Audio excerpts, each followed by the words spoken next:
वहीं 2024 के लोकसभा चुनाव और राज्य विधानसभा चुनावों को देखते हुए पीएम मोदी इलेक्शन मोड में आ गए हैं। छत्तीसगढ़ में विपक्षी एकजुटता पर हमले के साथ ही पीएम मोदी ने राज्य में सत्ता परिवर्तन का नारा दिया, तो साथ ही यूपी के गोरखपुर और वाराणसी से भी विपक्षी दलों पर हमला बोला। पीएम मोदी ने कांग्रेस को करप्शन और कुशासन का मौजल करार दिया, तो वहीं भ्रष्टाचारियों को कार्रवाई की चेतावनी भी दे दी। दलों ने अतीत में भ्रष्ट और नाकाम सरकारें चलाई, वे आज लाभार्थी का नाम सुनकर तिलमिला जाते हैं। आजादी के इतने साल बाद लोकतंत्र का सही लाभ अब सही मायने में सही लोगों तक पहुंचा है, वरना पहले लोकतंत्र के नाम पर सिर्फ गिने चुने लोगों के हित साधे जाते थे, गरीब की कोई पूछ नहीं थी। भाजपा सरकार में लाभार्थी वर्ग आज सच्चे सामाजिक न्याय और सच्चे सेक्युलरिज्म का उदाहरण बन गया है। काशी को 12,000 करोड़ की सौगात देने पहुंचे पीएम मोदी ने बिना नाम लिए पिछली सरकारों और विपक्षी दलों को निशाना बनाया, दलाली कमीशन खोरी का इल्जाम भी लगाया। स्वागत करें। अपने संसदीय क्षेत्र वाराणसी में दाखिल होने से पहले पीएम मोदी ने गोरखपुर को वंदे भारत ट्रेन की सौगात दी। स्वागत करें। तो रोड शो के जरिए शक्ति प्रदर्शन भी कर दिया। गीता प्रेस के शताब्दी वर्ष समापन समारोह को संबोधित करते हुए पीएम मोदी ने इसे एक भारत श्रेष्ठ भारत की भावना का प्रतिनिधि भी बता दिया।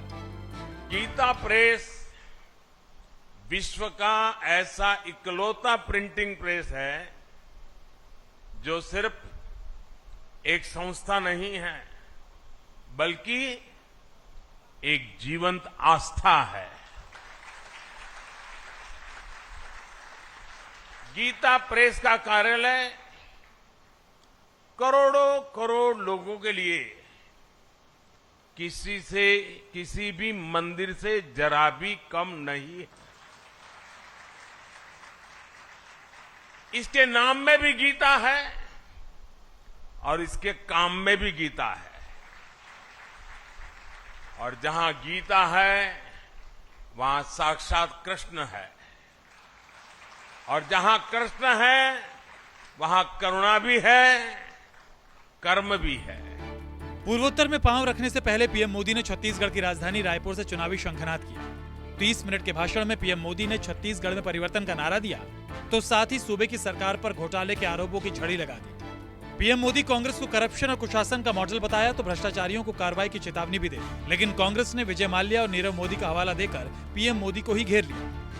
वो अगर भ्रष्टाचार की गारंटी है तो मोदी भ्रष्टाचार पर कार्रवाई की गारंटी है। ये लोग मेरे पीछे पड़ेंगे, मेरी कब्र खोदने की धमकी दे देंगे,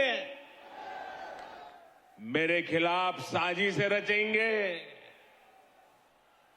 लेकिन उन्हें पता नहीं है जो डर जाए वो मोदी नहीं हो सकता। सबसे ज्यादा वो झूठ बोल के गए। नीरव मोदी, ललित मोदी, मेहुल चौक से ये अडानी को 20,000 करोड़ का सवाल राहुल जी पूछे, उसका जवाब दे। वो लूट के भाग रहे हैं, उसको रोकने की कोशिश कौन कर रहा है? पूरे हिंदुस्तान को 2 लोगों के हाथ में बेचने का काम ये लोग कर रहे हैं। 2 लोग बेच रहे हैं, 2 लोग खरीद रहे हैं।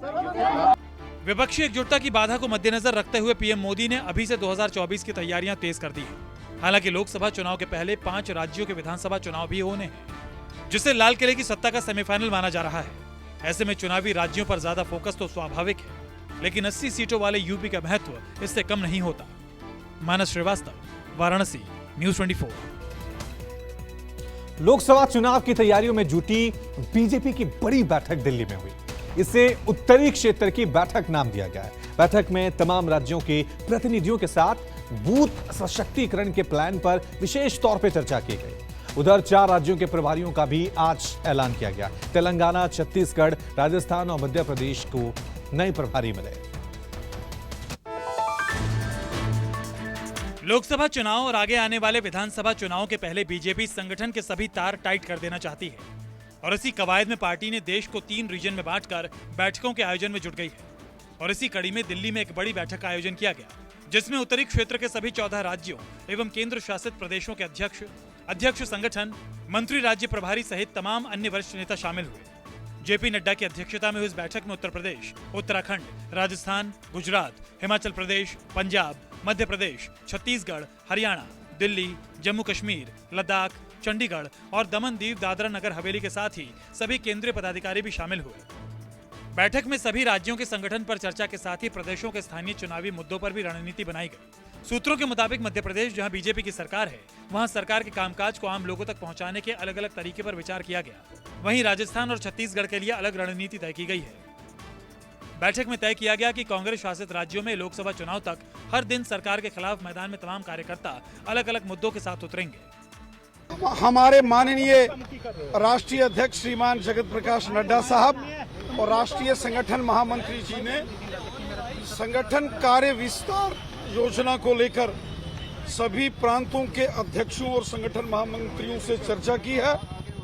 जो पार्टी ने पहले कार्यक्रम महासंपर्क अभियान और उससे पूर्व बूथ सशक्तिकरण अभियान, उस पर जानकारी प्राप्त की और भविष्य में आने वाले दिनों में जो पार्टी के कार्यक्रम हैं उस पर सभी प्रांतों के अध्यक्षों और संगठन महामंत्रियों के साथ चर्चा हुई है।